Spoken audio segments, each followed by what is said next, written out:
안녕하세요, 제이지입니다. 오늘은 헤어질 때 유독 매정해지는 사람들의 속마음과 특징에 대해 말씀드려 볼게요. 구독과 좋아요, 알림 설정까지 해주실 거죠? 그럼 바로 시작할게요.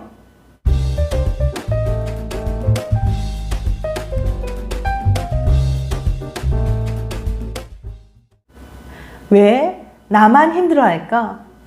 이별 후 마음고생을 심하게 한 친구가 자기 얘기를 들려줬습니다. 서로 상처만 남을 것 같아서 헤어지자고 어렵게 말을 꺼냈어. 걔는 고민 없이 그래 라고 말하지 뭐야. 이별을 결정하기까지 너무 힘들었는데 걔는 힘든 내색도 없더라. 걔의 무덤덤한 태도에 억울하고 분해서 속이 더 곱는 것 같았어. 똑같이 사랑하는 줄 알았는데 어떻게 걔는 괜찮을 수 있는 거지? 이처럼 모든 사람들이 이별을 고통스럽게 받아들인 건 아닙니다. 연구 결과에 따르면 이처럼 이별할 때 유독 매정해지는 사람들이 있거든요. 이별을 더 쉽게 생각하는 사람들.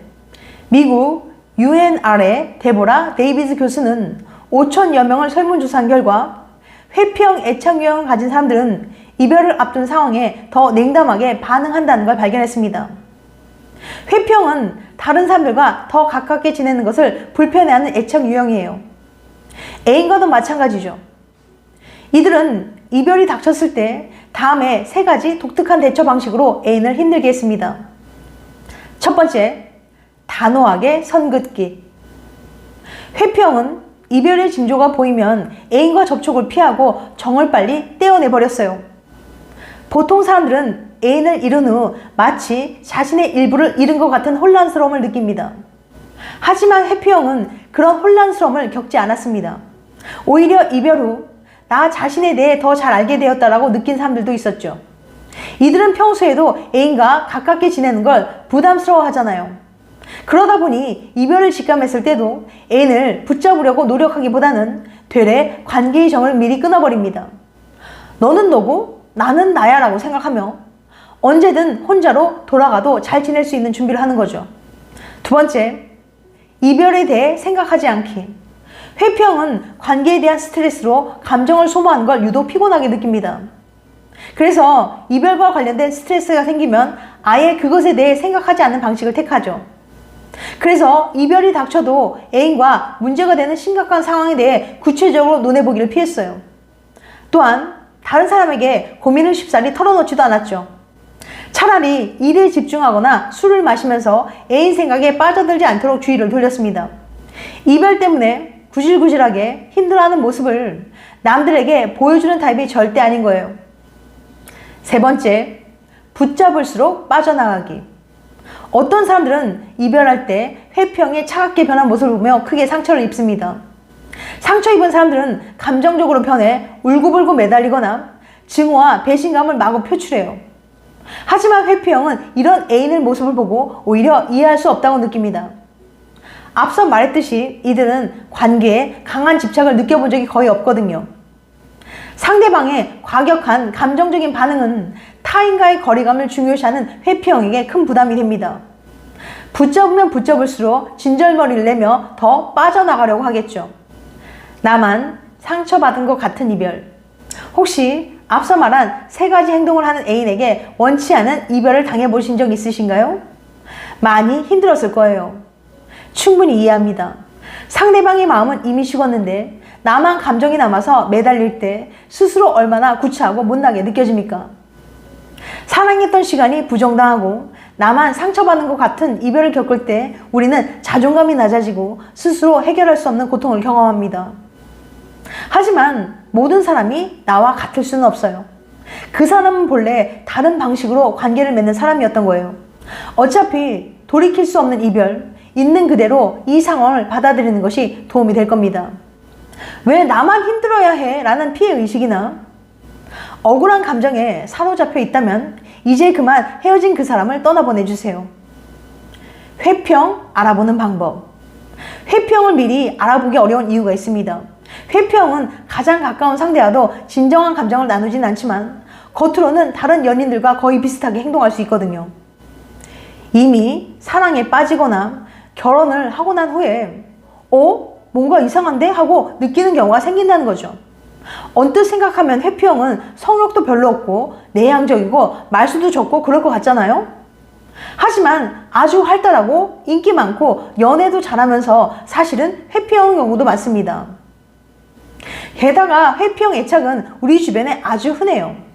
인구의 20%에서 30%가 회피형이거든요. 그렇다면 회피형은 어떤 특징으로 알아볼 수 있을까요? 회피형의 6가지 특징. 특징 1. 헷갈리는 신호를 보낸다. 회피형은 상대와 가까워지고 싶은 마음과 밀어내야 한다는 마음을 동시에 느낍니다. 그렇다 보니 상대가 좋아서 접근하다가도 너무 가깝다 싶으면 은근히 밀어내려고 해요. 일부러 전략적으로 밀당을 하는 게 아니라 진짜로 가까워지려고 했다가 또 밀어내고 싶어지는 거예요. 상대방 입장에서는 얘가 날 좋아하는 건지 관심이 없는 건지 너무너무 헷갈리는 거죠. 본의 아닌 밀당의 달인이라고 할 수 있어요. 2번째 특징, 도움을 청하지 않는다. 무슨 문제가 있어도 도와달라는 말을 안 합니다.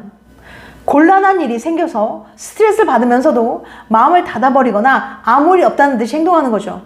이건 거꾸로 자신도 남들에게 도움을 주거나 참견하고 싶지 않기 때문이기도 해요.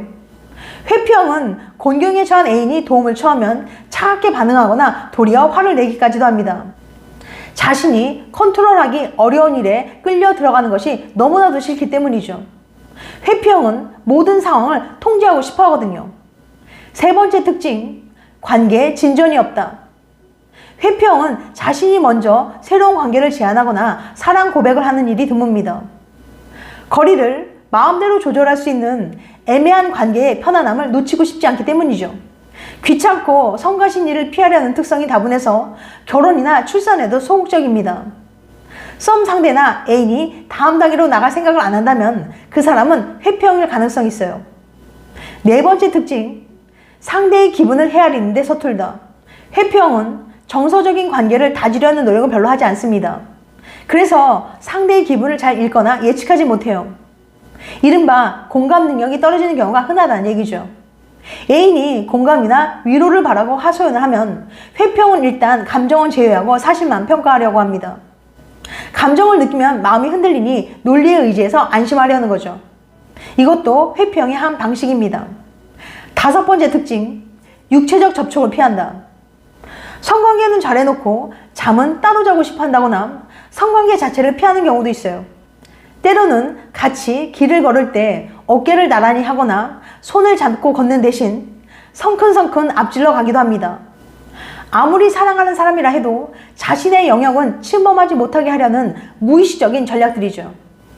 6번째 특징, 성관계에 몰입하지 않는다. 이성을 놓고 통제력을 잃는 상황을 피하려는 성향이 강하다 보니 성관계에 완전히 몰입하지 않습니다. 성적으로 한껏 흥분하다가도 스스로 제동을 거는 경우가 잦죠. 특히 여자의 경우는 잠자리 만족감을 느끼기도 힘듭니다. 여자는 어느 정도 정신줄을 놓고 에러틱한 상황에 빠져들어야 비로소 절정에 오를 수 있는데 그러질 못하거든요. 남성의 경우 만족감을 느끼는 데는 별 문제가 없습니다. 하지만 아무리 육체적으로 달아올라도 마음 한구석에 차가운 이성이 남아있다는 느낌이 언뜻 들 수도 있습니다. 회피형은 타인을 창밖에 스쳐가는 풍경처럼 보려고 해요. 누군가 풍경에서 벗어나 성큼 다가오면 놀라서 몸을 피하죠. 겉으로는 냉담하고 초연해 보이지만 사실은 가장 겁이 많은 유형이라고 할 수 있습니다. 지금까지 헤어질 때 유독 매정해지는 사람들의 속마음과 특징에 대해 말씀드렸어요. 다음엔 더 재밌고 유익한 영상으로 찾아뵐게요. 끝까지 시청해줘서 감사합니다. 다음에 또 봬요. 안녕.